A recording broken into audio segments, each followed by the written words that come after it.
Striking suddenly in the Southwest Pacific, General MacArthur leads combined sea, air, and land forces against the Admiralty Island, just north of New Guinea. A shattering naval bombardment covers the landing as the general observes the action from the flagship.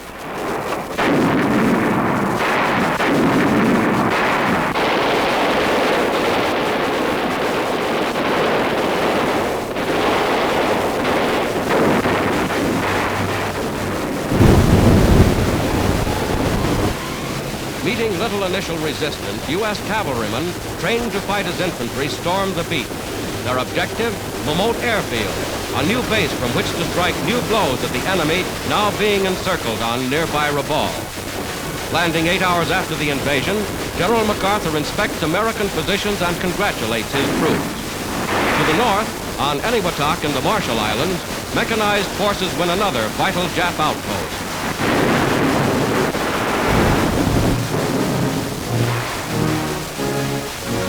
Islanders huddle for safety under the protection of American guns as the occupation of the island is completed.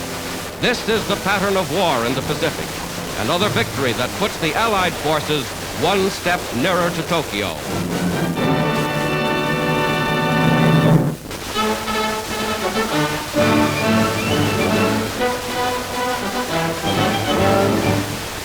Generalissimo and Madame Chiang Kai-shek arrive at an airbase in southwest China to inspect pilots and planes of a new wing composed of Chinese flyers trained in the United States. Under joint U.S.-Chinese command, these pilots work hand in hand with American veterans. Already the wing has seen action, launching smashing blows against enemy shipping along the China coast. Inspecting fighters and bombers of the command, the general is greatly pleased with this new evidence of cooperation between China and her Western allies.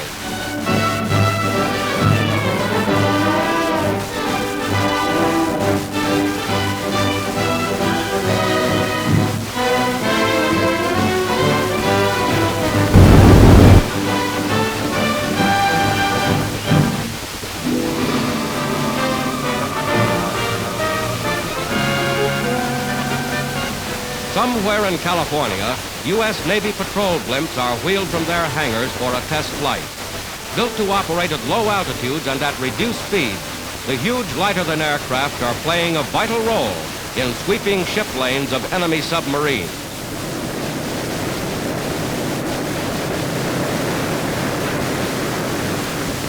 Today, they soar aloft 10 at a time as a cameraman goes along to record the mass flight.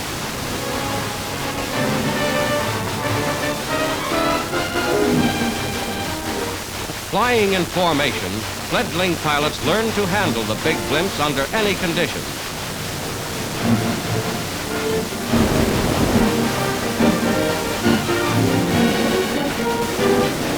Commander Bettner, veteran lighter-than-air pilot, directs the maneuvers as the fleet sails majestically through California skies.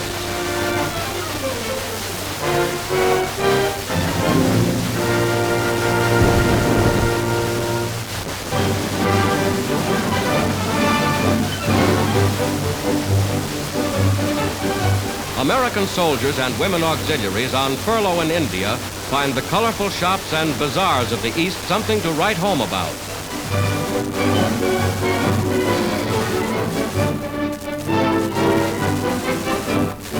Boarding a trolley car for a sightseeing tour of the city, they visit India's fabulous Taj Mahal, one of the wonders of the world.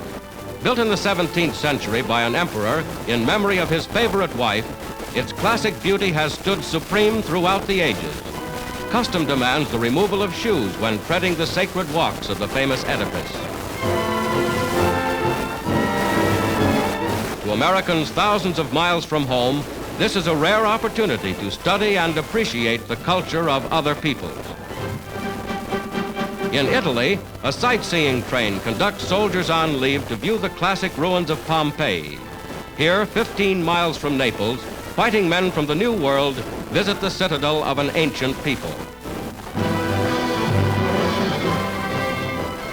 It it was the erupting fury of nearby Mount Vesuvius that buried the great city of Pompeii in 79 AD. Today, soldiers pursue the treacherous lava trail to view another of the world's wonders. Yes, it's still hot enough to light more than a cigarette. Army sightseers enjoying time off from the grim business of war.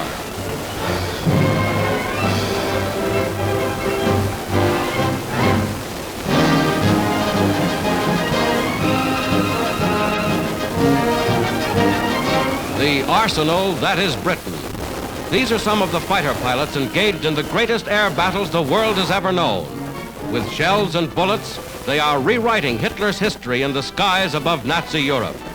Pilots of the U.S. 8th Air Force Fighter Command, they carry the sky war to the enemy by daylight.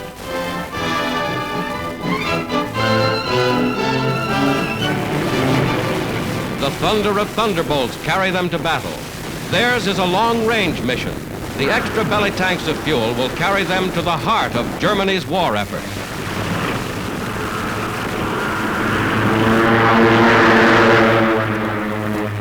Rendezvous in the clouds. Above the continent, they overtake American bombers and escort them to the target.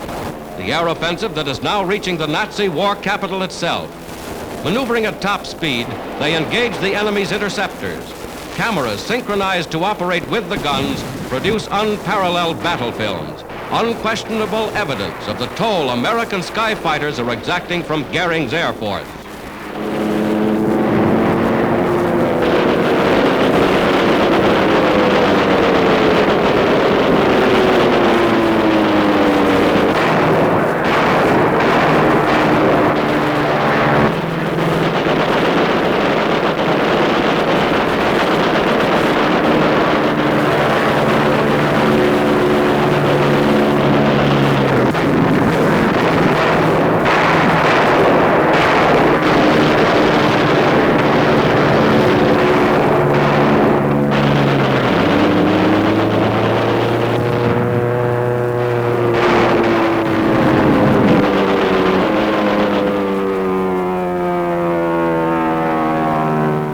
As the bombers weave through anti-aircraft fire, thunderbolts, lightnings, Mustangs go after the enemy with all guns blazing.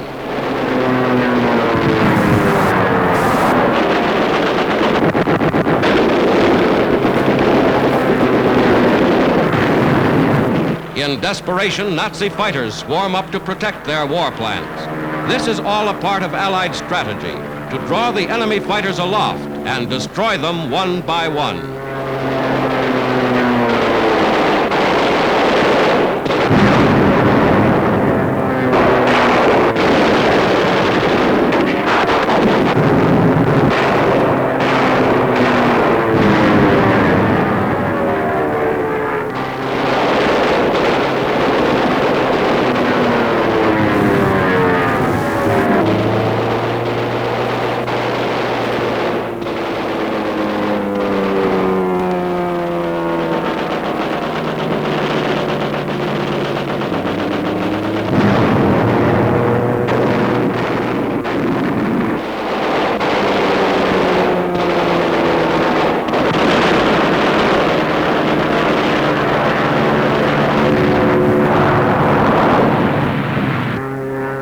These pictures show vividly German losses mounting day after day. The American fighter squadron wings its way back to Britain, having struck another blow in the Allied campaign to win complete mastery of the air.